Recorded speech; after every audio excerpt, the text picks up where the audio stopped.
Hey everybody, I want to preface the video by saying that what you see behind me is not mine, it's not Grant's. This is Mike's building. Mike is from Juniata, which is a town close to Grant and I, and where we farm.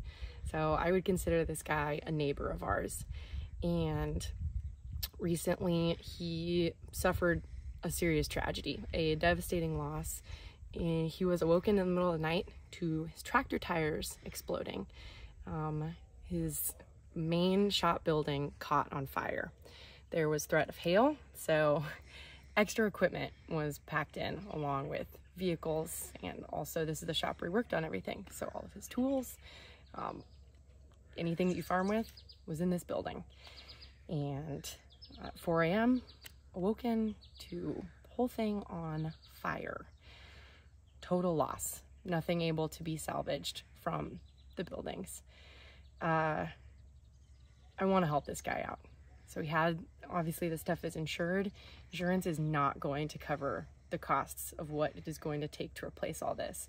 This is a building that was only 10 years old. It was a shop with a machine shed on the back.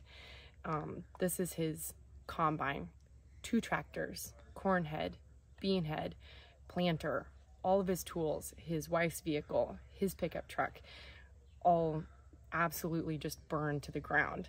I would love to be able to help him in some small way by sharing his story.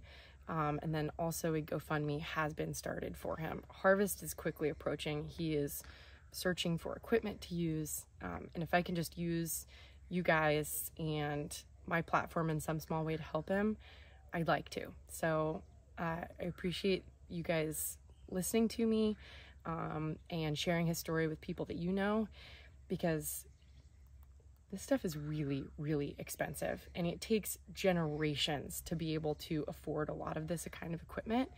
And he's just scrambling right now to even find some sort of replacement for these things. So this is where we're at today. We are sharing Mike's story and his building fire. So I know, especially on the internet, it can feel like farmers are just always getting new stuff, and it seems like a routine thing, but that is not the case. There is millions of dollars of equipment in here. I don't know if you've looked at tractor and combine prices recently, but this is really, really expensive stuff. This grain cart is in here, and like this stuff is just melted to the ground. It is like just kind of one of those things where you look at it and it makes you physically ill to see this kind of destruction. This is his bean head. Look, like this is straight up steel being warped. Look at that. This whole thing is completely torched. There's his corn head, almost unrecognizable back there. And this is a metal building. Like look at like the metal building just crumpled. Like nothing has been moved. This is how it burned and fell. Okay, let's see, what is this? This is some kind of like a strip freshener toolbar. I was just about to say, kind of like a strip tiller type thing. Tires gone. Look at the melted aluminum. That's melted aluminum that melted off of here, and like all the bearings are seized up. There's an entire sprayer under that pile of tin. There's a combine back there. Yeah, that's a grain cart you're looking at. Here, look at all this seed. His seed burned.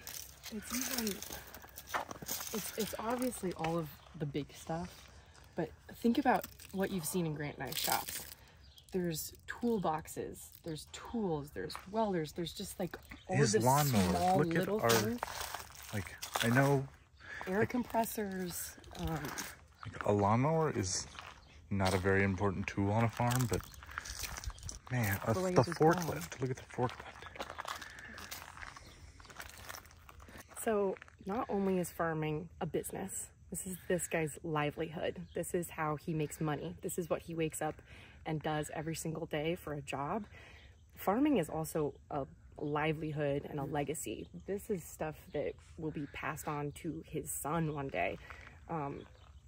like, there's just so much more that obviously you guys have seen that goes into farming. It's not just something like you clock in, you go to an office, you come home. It's just not like that. Farming is a lifestyle, and to have this much of that lifestyle just taken away from you like that is devastating.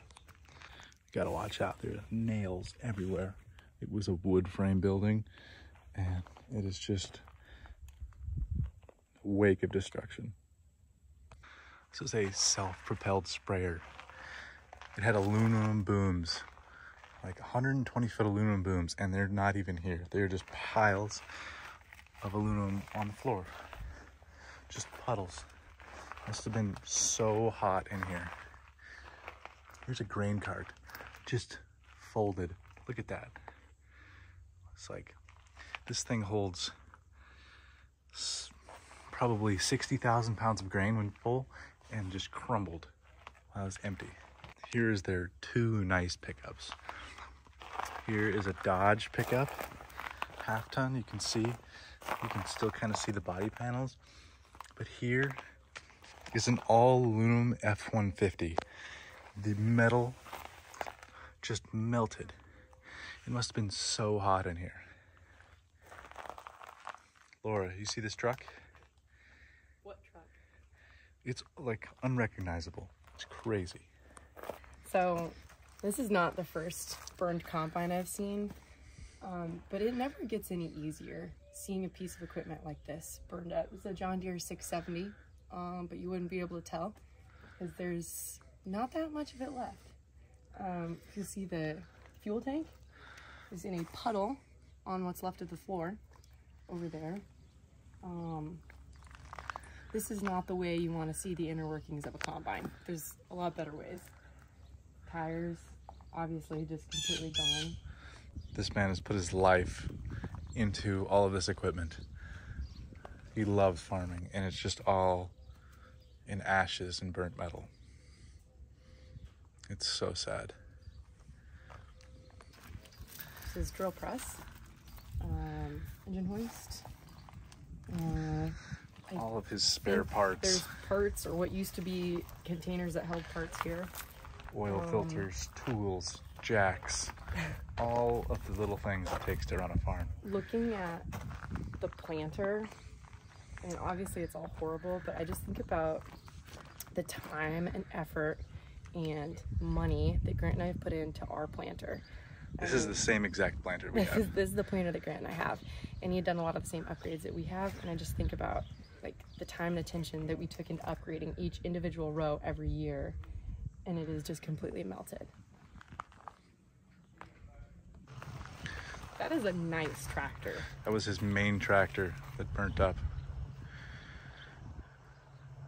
The investigator said it was a battery cable on that tractor that got hot and started the fire. He had it hooked up to a really nice batwing mower. It's just, there's nothing to even burn on a mower, and it still burned. Oh man, look, it's a side-by-side. Holy cow, you're right. All of his tools. Look at these wrenches. Just completely discolored and warped. Oh yeah. Oh, all the tools.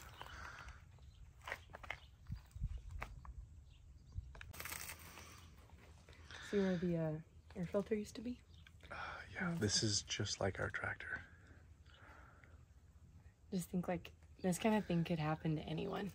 Yeah. You know? This guy just went to bed and he woke up with all of his equipment gone. It's really hard for farmers to ask for help. So I am asking for help on his behalf. Literally anything helps. His GoFundMe, sharing his story. So I really appreciate your time and listening to Mike's story. And I just hope that I can do him some small justice in this way and just get him back to where he was before this tragedy struck. Hi, my name is Mike Schutte, Juniata, Nebraska, and been farming since 1990 when I graduated from the University of Nebraska-Lincoln. Grew up on a farm. It's been a passion of mine all my life. And the night of July 12th, I got woke up by the sounds of tires exploding, and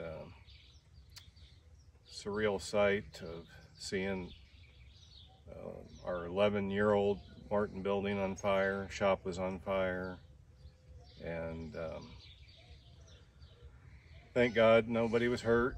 We still have a house, and but the machine shed was about as full of the machinery as we could get it. We had threats of storms the night before, so everything was put away. I also want to thank all my neighbors, family, friends for all their love, support, prayers, and farming community is just awesome, and how everybody pulls together and helps each other out.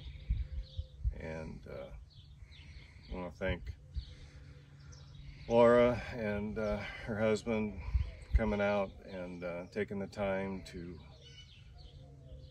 witness this and help in any way they can. Thank you.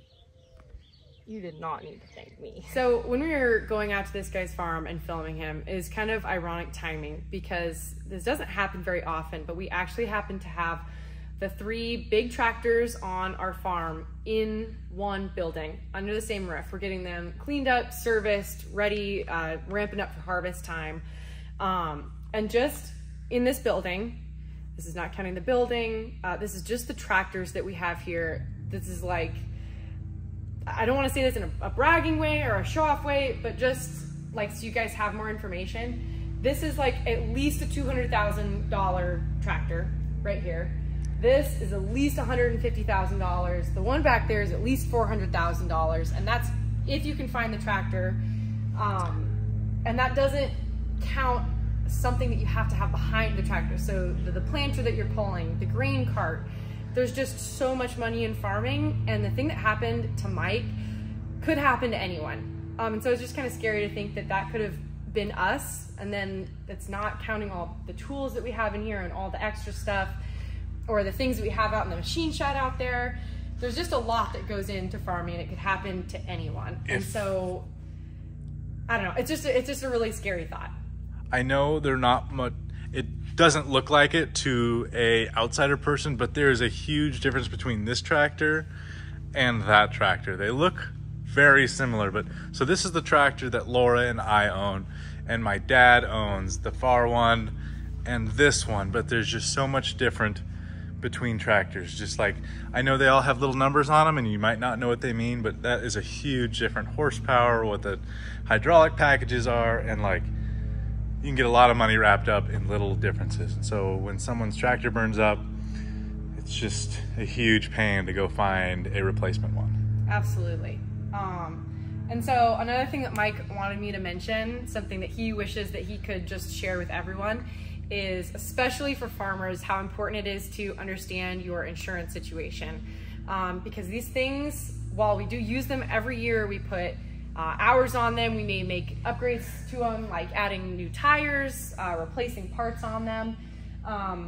You guys have seen what the used equipment market has been like, what maybe the vehicle market, that's something that's a lot more accessible to a lot of people, but these things just skyrocketed in value recently. And so it's really important to understand where you're at with your insurance for not only your equipment, but also your farm site, your buildings, and things that you may be purchasing. That's something really important to stay on top of. It's definitely not the most fun part or glamorous part of farming, but it's a really big deal because you never know when disaster like that is going to strike, and it happens when you least expect it. You start to walk through a building like this, and I look at a combine, that's like $500,000, a semi-trailer, depending on what you get, could be anywhere from like $50,000 to $80,000. And then there's 2 more trailers sitting back there.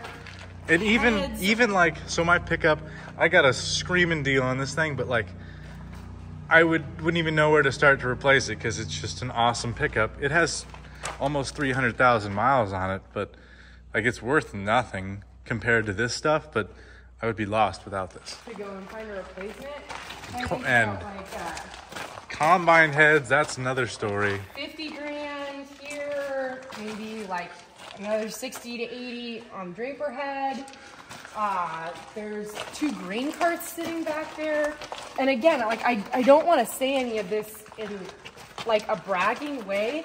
It has taken generations of farming the same ground to get to where the farm is today.